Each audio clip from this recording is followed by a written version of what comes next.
Yeah, so I made a video on this guy. We reacted to the video of the Ring doorbell guy that broke into this random person's home. And I think it could have been worse, folks, because now he's had his day in court. And apparently there was a pregnant person inside the house. The guy that apprehended him, or the guy that fought him off with the shovel that was seen on the video, had a pregnant wife apparently. And that's what I was saying. If he didn't show up and that lady would have been there by herself, that would have been extremely tragic. But the good news is that it seems like this wizard wannabe weirdo is getting due process and stuff like that. So we're going to go over this article. Actually, I'm going to play the audio for this article and react to it with you. So that's how he looks without the costume, the getup. I don't know which one's scarier. Actually, there you go. Yeah, that's him with the trench coat. And apparently he may have been imitating a wizard from a popular book or something. So let's check out what they have to say updating this guy in the case. Video of forced entry makes court appearance. A suspect charged in connection with a frightening home invasion caught on camera in Fairfield made his first court appearance Monday in Solano County Superior Court. Yeah, I believe, this was very scary, 100%. Jason Thomas Nichols, 30, was appointed a public defender, and Judge William J. Pendergast III increased his bail to $250,000, setting a... All right, so if his bail is $250,000, he needs to get, I believe, correct me if I'm wrong. I'm not a lawyer, folks. Correct me if I'm wrong. And again, everyone in this video is innocent until proven guilty. This is just based on my opinion and what I've seen out here. But 250,000, then what would he say? 210,000? What was it? Defender and Judge William J. Pendergast III increased his bail to $250,000. 250,000. So I'm assuming it's 10% of that. My math is 20. So $25,000 if it's 10%, right? $25,000 in bail he'd have to give up front. It's not a little. Setting a preliminary hearing for April 24th at 10 a.m. and a readiness conference for 8:30 a.m. April 23rd, both in Department 25 with Judge Janice Williams. Maybe I should go cover it live. You tell me if you want to see that. Judge Pendergast ordered the higher bail following a plea from the Deputy District Attorney Stephen Talai, who said it was the only way to ensure the safety of the victims in the neighborhood where Nichols is accused of forcing his way into a home occupied by a pregnant woman and her 5-year-old son. Wow. Just that is insane, folks.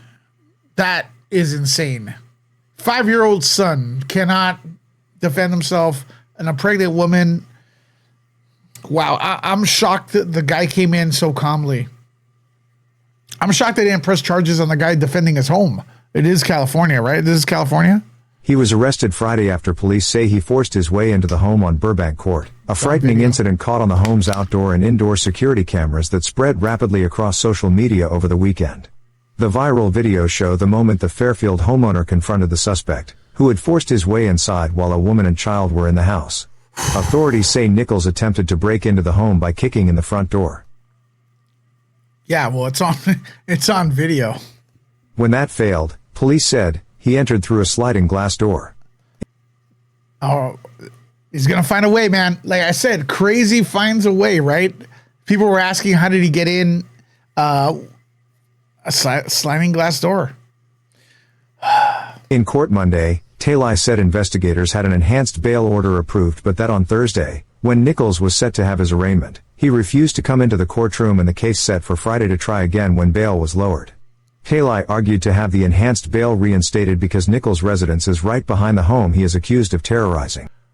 Whoa! He lives behind the home of the people he terrorized? Holy cow, man. He made threats saying, "I'm going to kill you and take you out," Taylor noted. Given the threats and where he lives, there is not other way to safeguard the victims in this case. Judge Pendergast agreed but said the bail could be lowered in the future depending on a pretrial services report. A pretrial don't lower it.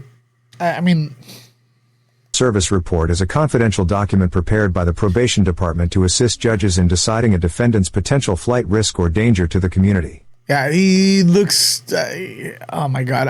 Is this guy gonna get freed? This guy gonna get freed? Nichols, wearing a striped jail jumpsuit and shackled at the waist, smiled and rolled his eyes through some of the proceedings. Following the judge's he's probably not even. He doesn't have any remorse. Ruling. Before exiting the court back to jail custody, Nichols turned to the courtroom seating area where a number of media were present and taking photos, saying, "Thank you all for being here." Video from the home's security system shows Nichols, claiming in the video to be "Thank you all for being here." Harry Dresden from the popular Jim Butcher Dresden File novels, outside the residence, shouting, "Open this door or I'm breaking it down," and threatening to end the homeowner. Nichols pounded on the door, then grabbed a decorative bell, breaking it and using the pull chain from it to beat on the door. At the time, the homeowner was away but monitored the property through the camera system and rushed back. Imagine that feeling, like seeing this crazy guy with because this guy, he showed like freak strength. He showed like crazy people strength, right? You know how like there's, we don't talk about it that much anymore, but back in the day we used to have like this thing, a phrase like a crazy person's strength, like just able to move anything, break anything. That's what this guy was demonstrating. The way his demeanor was, the anger inside him, kicking the door, trying to kick the door down. He was so sure of himself and everything that there was someone he had to rescue from the inside. It was creepy, scary, and everything. And even if the other guy, the dad would have been like well skilled in fighting, he would have had trouble with this guy because this guy is like on another level, man. Upon arrival, the homeowner armed himself with a shovel before confronting Nichols inside the home, police said. A second video from inside the house shows the confrontation with the homeowner ordering him out. A violent struggle followed, off camera, leaving both men. Now remember, we're talking about how quick, how much time it took the police to get there. So the guy knocked. The homeowner with the shovel that showed up later picked up the ring bell, the whatever, communicated with this weirdo. Wherever he was, they must have called the cops, or his wife called the cops. He got there before the cops. So how long did it take the cops to get there? Is a legit question. They probably got there in. Who knows, man? It's California. But once they got there, they took care of business. I give them that. But how long did it take them to get there? With head injuries, police said. Then the homeowner can be seen talking to him and asking if he is military before getting him outside as police arrived. Officers arrived within minutes and found Nichols outside the residence, where he was taken into custody without further incident. I'm guessing the homeowner is a military person and wanted to see if he was experiencing PTSD of some sort, but I don't see this suspect as being military. He was transported to a local hospital for treatment before being booked into the Solano County Jail on multiple felony charges, including assault with a deadly weapon other than a firearm, making criminal threats, burglary, and vandalism. Authorities also obtained a bail enhancement, police said. Police said the woman and child inside the home were not physically injured. Police said they were aware of the viral video and understood the concern it generated in the community. Well, now the guy, the victim, the family, their address is kind of doxed, right? And according to this, he lives behind them. That's not good. And I think he's going to get freed, honestly. I think he's going to get freed. Listen, I'm opposed to this guy. This guy needs to he needs some sort of order that he has to move at the very least. And if you think this person needs to be free, then you know what? Offer up a room in your house. I don't want this guy near my neighborhood. Sorry. Heard out.